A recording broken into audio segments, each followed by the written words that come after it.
In this video, we'll see whether the given year by the user is a leap year or not. We're going to check if that year is a leap year. So what a leap year is that? A leap year occurs every 4 years. So once in every 4 years. That is, a leap year consists of 366 days.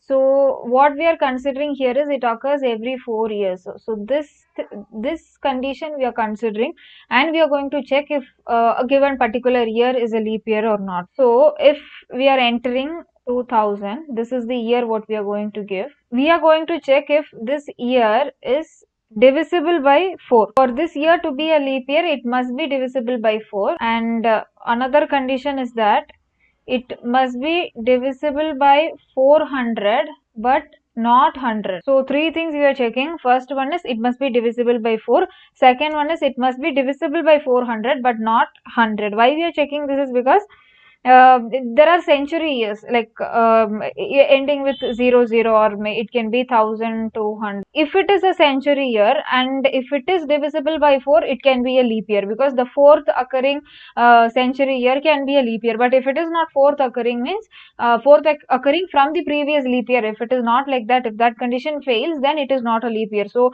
just divisible by 100 does not mean that it is a leap year, but if it is divisible by 400, it is obviously a leap year. So for example, if you are taking 2000 is divisible by 4, it is also perfectly divisible by 400, so it is a leap year. And taking 1200, again it is divisible by 4 and 400, so it is a leap year. Then we have 1600. So these years and all are divisible by 4 and 400. But for example, if you are checking 1500, while checking if this is divisible by 4, it is not perfectly divisible by 4. So first condition itself fails, so we are not considering it. Now let's see how to make a pseudocode or how to make logic for this. So we have if condition. If year mod 4 equal to 0, this means that the given year, it can be 2000, it is divisible by 4.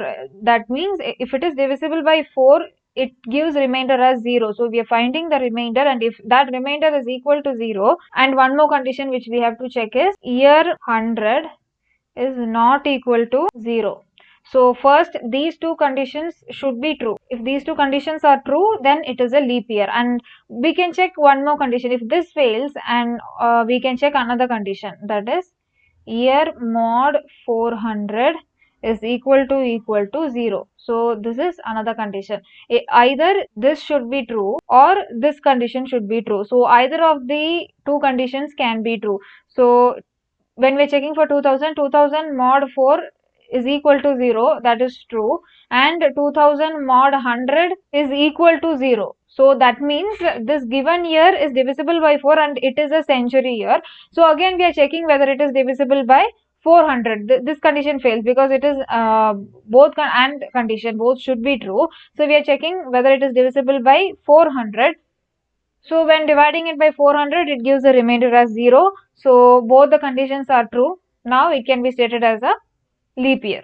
Now let's see how we are going to code this in C and Java. So here what we have done is we have split the if-else into 4 different if-else statements. That is, first we are checking if it is a century year and it is divisible by 4. So that means it is a leap year. Next, if it is not divisible by 400 but it is divisible by 100, means then it is not a leap year, because what we need is 4 and 400, but here 400, it is not divisible by 400, so we cannot be considered it as a leap year when it is divisible by 100. And if these two conditions fails, what we'll check is whether it is divisible by 4. If that year is divisible by 4, then it is a leap year. If these three conditions fails, then it cannot be considered as a leap year. So this is a very long process. What we have done there is, in a short form, in single if statement, we have checked whether it is a leap year or not. That is, the combination of divisible by 4 and not divisible by 100 is a leap year, or divisible by 400 is a leap year. So that single condition would do.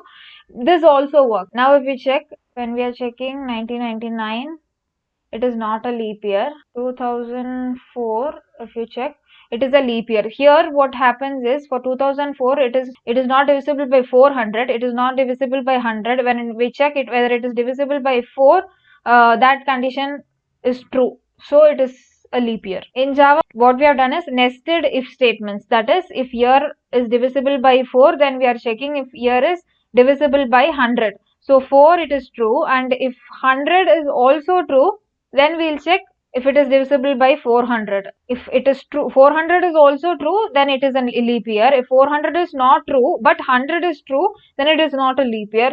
And if 100 and 400 everything is false and only 4 is true, then it is a leap year. And if all these three conditions are false, then it is not a leap year. So these are the three ways of forming the conditions. First one is the basic method. In C, which we have done is the basic thing, if, else if statements. And the next advanced level of it is nested if else, that we have done in Java. And the third one which we saw was, this is the easy and best method to find whether it is a leap year or not, because in a single step everything gets over. Now let's execute this Java code and see. So here basically we have given 1996 as the year. If we give 2000 and if we check, it is also a leap year. If we give 2003, it should not be a leap year.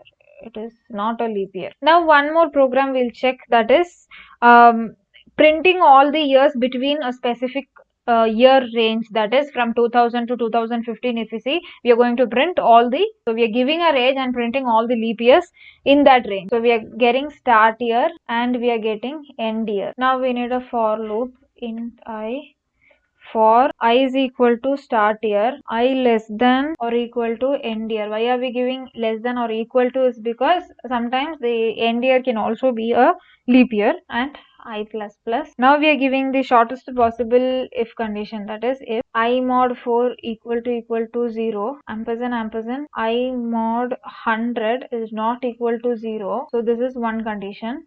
Or I mod 400 is equal to 0. So if this, in this we are printing the year, printf %d comma, we are printing the I value. So we are giving start year as 2000 and end year as 2020.